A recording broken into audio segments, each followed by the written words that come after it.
वातावरणातील बदलामुळे गेले 15 दिवस राज्यात अवकाळी पाऊस सुरू आहे। या पावसाने नुकसान झालेल्या शेतपिकांचे पंचनामे करण्याचे आदेश महसूल आणि कृषी विभागाला देण्यात आलेत, अशी माहिती राज्याचे कृषी मंत्री नामदार दत्तात्रय भरणे यांनी आज पत्रकार परिषदेत दिली।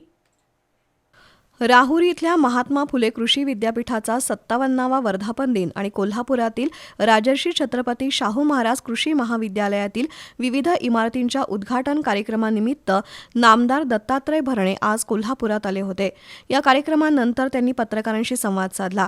यामध्ये राज्यात सध्या सुरू असणाऱ्या अवकाळी पावसानं नुकसान झालेल्या शेतपिकांच्या नुकसानीचे पंचनामे करण्यात येत असल्याची माहिती त्यांनी दिली। तुम्हाला माहिती आहे की या राज्यामध्ये हवामान बदलामुळे पाऊस अवेळी पडतोय, त्यामुळे खूप मोठं नुकसान या राज्यामध्ये माझ्या शेतकरी बांधवाचं गेल्या 15 दिवसापासून पाऊस पडतोय त्यामुळे झालेलं आहे। या बाबतीमध्ये राज्याचे मुख्यमंत्री देवेंद्र फडणवीस साहेब, एकनाथजी शिंदे साहेब, सुनेत्रावहिनी पवार, महसूल मंत्री असतील, आम्ही सर्वांनी ज्यांचं या अवकाळी पावसामुळे नुकसान झालं आहे त्या पिकाचे पंचनामे करण्याचे आम्ही सूचना दिलेल्या आहेत। त्याप्रमाणे आमचा कृषी विभाग आणि महसूल विभाग एकत्रितरित्या शेतीच्या पिकाचे नुकसानीचे पंचनामे करतायत। त्यातनं जे शेतकऱ्यांचं नुकसान झालं आहे त्या शेतकऱ्यांना ताबडतोब कशी मदत मिळेल तो अहवाल प्राप्त होताच माझ्या शेतकऱ्याला आम्ही मदत दिली जाते। राज्यातील शेतकऱ्यांना सावरण्यासाठी महायुती सरकारनं कर्जमाफीची घोषणा केली आहे।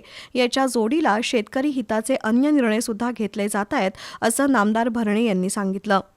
कृषी यांत्रिकरणाच्या बाबतीमध्ये आपल्याला माहिती आहे की पहिलं ड्रॉ सिस्टीम होती, आता फर्स्ट कम फर्स्ट याप्रमाणे यांत्रिकरणाला सुद्धा आम्ही शेतकऱ्यांना चांगल्या प्रकारचा निधी देतोय। ड्रिपच्या बाबतीमध्ये तेच आमचं धोरण आहे।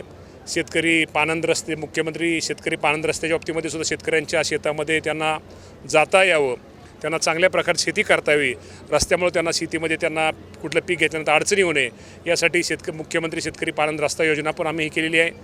वाशिम जिल्ह्यातील कृषी तज्ज्ञ डॉक्टर संतोष शिंदे यांनी राज्यात 115 ठिकाणी शेतीच्या बांधावर सेंद्रिय शेती प्रयोगशाळांची उभारणी केली जाईल।